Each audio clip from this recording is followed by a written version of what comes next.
ਵਸਦੇ ਡੇਰੇ ਫਕੀਰਾਂ ਦੇ, ਉਜਰੇ ਬੰਗਲੇ ਅਮੀਰਾਂ ਦੇ। ਹੱਥਾਂ ਵਿੱਚ ਨਸੀਬ ਨਹੀਂ ਮਿਲਦੇ, ਖੱਜਲ ਹੋਏ ਵਿੱਚ ਲਕੀਰਾਂ ਦੇ। ਆਸ਼ਕ ਬਣ ਕੇ ਰੁਲਦੇ ਫਿਰਦੇ, ਵਾਰਸ ਕਈ ਜਗੀਰਾਂ ਦੇ। ਸੁੱਖ ਦੁੱਖ ਵਿੱਚ ਲੁੱਡੀਆਂ ਪਾਵੇ, ਖੇਡ ਨੇ ਸਾਰੇ ਤਕਦੀਰਾਂ ਦੇ। ਹਰ ਬੰਦੇ ਨੂੰ ਰੰਗੀ ਜਾਵੇ, ਇਸ਼ਕ ਦਾ ਰੰਗ ਅਨੋਖਾ ਏ। ਸੱਚੀ ਜ਼ਾਤ ਰੱਬ ਦੀ ਬੰਦਿਆ, ਬਾਕੀ ਸਭ ਕੁਝ ਧੋਖਾ ਏ।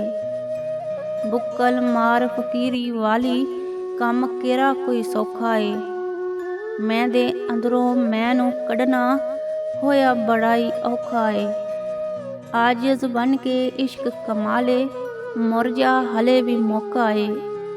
ਕਿਸੇ ਤਨ ਤੇ ਲਿਬਾਸ ਚਿੱਟੇ ਨੇ, ਕਿਸੇ ਪਾਏ ਝੋਲੇ ਕਾਲੇ ਨੇ। ਕੋਈ ਫਰਕ ਨਾ ਪੈਂਦਾ ਰੰਗਾਂ ਵਿੱਚ, ਜੇ ਲੱਗੇ ਮਨ ਅੰਦਰ ਜਾਲੇ ਨੇ। ਜਦੋਂ ਹੱਦ ਤੋਂ ਵੱਧ ਅਰੂਜ ਮਿਲੇ, ਨਹੀਂ ਰਹਿੰਦੇ ਲੋਕ ਔਕਾਤ ਦੇ ਵਿੱਚ।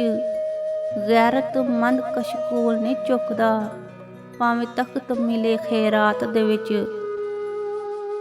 ਵਕਤ ਔਖਰੇ ਸੌਖਰੇ ਲੰਘ ਜਾਂਦੇ, ਗੱਲਾਂ ਯਾਦ ਸੱਜਣਾ ਦੀਆਂ ਰਹਿੰਦੀਆਂ ਨੇ।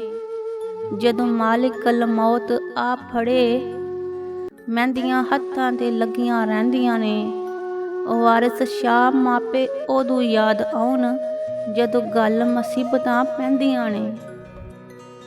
ਕੁਝ ਟੁਰ ਗਏ ਨੇ, ਕੁਝ ਰਹਿ ਗਏ ਨੇ, ਕੁਝ ਡੂੰਘੀਆਂ ਸੋਚਾਂ ਪਾ ਗਏ ਨੇ। ਕਿਸੇ ਦੁੱਖ ਵੀ ਨਹੀਂ ਬਰਦਾਸ਼ਤ ਕੀਤਾ, ਕੁਝ ਜ਼ਖਮਾਂ ਨੂੰ ਵੀ ਸਹਿ ਗਏ ਨੇ। ਜਿਨ੍ਹਾਂ ਨਾਲ ਸਕੂਨ ਦਿਲ ਦਾ ਸੀ, ਉਹ ਹਾਸੇ ਖੁਸ਼ੀਆਂ ਲੈ ਗਏ ਨੇ। ਇੱਥੇ ਕੋਈ ਕਿਸੇ ਦਾ ਆਪਣਾ ਨਹੀਂ, ਵੱਡੇ ਸੱਚੀਆਂ ਗੱਲਾਂ ਕਹਿ ਗਏ ਨੇ। ਜਿੰਨੇ ਮੂੰਹ ਨੇ ਓਨੀਆਂ ਗੱਲਾਂ, ਹੁਣ ਨਹੀਂ ਜਾਂਦੇ ਡੱਕੇ ਲੋਕ। ਪਹਿਲੇ ਬੰਦਿਆਂ ਦਾ ਦਿਲ ਤੋੜਨ, ਫਿਰ ਟੁਰ ਪੈਂਦੇ ਮੱਕੇ ਲੋਕ।